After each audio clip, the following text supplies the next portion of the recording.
Bismillahirrahmanirrahim. Assalamualaikum warahmatullahi wabarakatuh. Alhamdulillah bunda-bunda, kita ketemu lagi ya. Saya Bunda Evi Nur Halimah, mengampu mata kuliah perkembangan moral dan agama anak. Mata kuliah ini 3 SKS ya, kita tempuh di semester 3 ini. Nah, kali ini kita akan fokus membahas tentang hakikat perkembangan moral dan agama anak serta tahapan perkembangan moral agama anak. Oke, sebelumnya kita awali dengan berdoa dulu. Mudah-mudahan ilmu yang kita dapatkan bermanfaat. Amin. Berdoa mulai.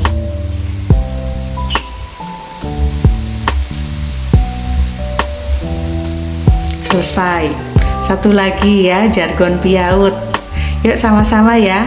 Piaut, bahagia, ceria, mulia. Hore. Nah, terima kasih. Nah, perkembangan moral dan agama anak. Apa sih agama itu? Nah, agama itu terdiri dari 2 kata, a dan gama. Nah, ini secara bahasa. A itu artinya tidak, gama itu artinya kacau. Nah, jadi artinya tidak kacau. Maksudnya dengan beragama, kehidupan manusia ini menjadi tidak kacau. Nah, secara istilah, agama itu merupakan sistem yang mengatur keimanan dan peribadatan manusia kepada Tuhan Yang Maha Esa, serta taat kaidah yang mengatur hubungan manusia yang satu dengan manusia yang lainnya. Nah, kemudian bagaimana perkembangan agama pada anak? Nah, perkembangan agama pada anak ini mempunyai ciri khas yang membedakan perkembangan agama pada anak dengan perkembangan agama pada kelompok usia selainnya. Nah, di sini Bunda menyajikan teori Ernest Hams tentang perkembangan agama. Nah, Ernest Hams ini membagi perkembangan agama menjadi 3 tingkatan. Yang pertama, tingkat dongeng. Nah, ini usia 3 sampai 6 tahun. Kemudian tingkat kenyataan. Nah, ini usia 7 sampai 12 tahun. Kemudian tingkat individual. Nah, ini usia remaja ke atas. Nah, kita akan fokus pada pembahasan usia 3 sampai 6 tahun, tingkat dongeng. Nah, Bunda, kita sering kan ya, anak-anak itu ketika kita berbicara tentang agama, misalnya tentang konsep Tuhan ya, kita berbicara tentang Allah, anak-anak itu bertanya, "Bu Guru atau Bunda, Allah itu besar seperti gunung ya?" Gitu. Allah itu seperti pohon ya, atau seperti langit ya, bahkan kadang-kadang disamakan dengan di film ya. Nah, ini wajar karena pada fase ini ya, nah perkembangan agama itu masih dipengaruhi oleh fantasi atau imajinasi anak-anak.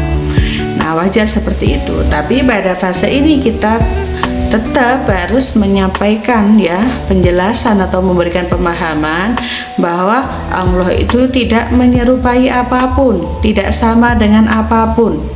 Nah, bisa kita analogikan dengan benda-benda di sekitar kita. Misalkan kita tunjuk kursi, anak-anak ini namanya apa? Kursi, Bu Guru. Nah, yang membuat kursi itu siapa? Manusia. Nah, manusia itu bentuknya sama apa tidak dengan kursi? Tidak, Bu Guru. Nah, seperti itu. Allah itu yang menciptakan alam semesta, Allah yang menciptakan gunung. Jadi Allah itu juga tidak sama dengan gunung. Nah, Allah yang menciptakan pohon. Jadi Allah itu tidak sama dengan pohon. Nah, baik. Kemudian moral ya. Nah, apa sih moral itu? Nah, moral ini mengandung makna ajaran tentang baik buruk yang diterima secara umum ya, terkait perbuatan ya atau sikap, ya, kewajiban dan sebagainya.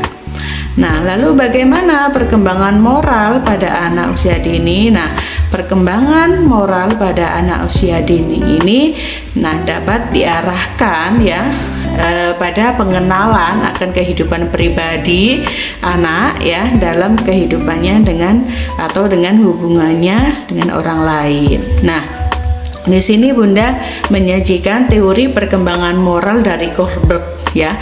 Kohlberg ini membagi perkembangan moral menjadi 3 tingkat. Yang pertama prakonvensional ya, kemudian konvensional, dan yang terakhir post konvensional atau pasca konvensional. Nah, kita akan membahas tentang anak usia dini ya. Anak usia dini ini berada pada tingkat prakonvensional. Nah, bagaimana? Nah, moral prakonvensional ini dibagi menjadi 2 tingkat. Yang pertama, tahap orientasi hukuman dan kepatuhan.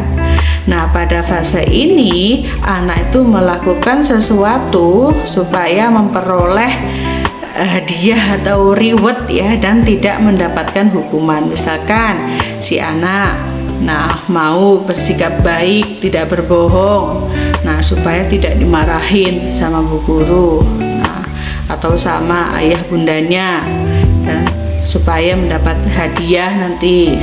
Kalau bersikap baik pada temannya, kalau tidak bohong, seperti itu.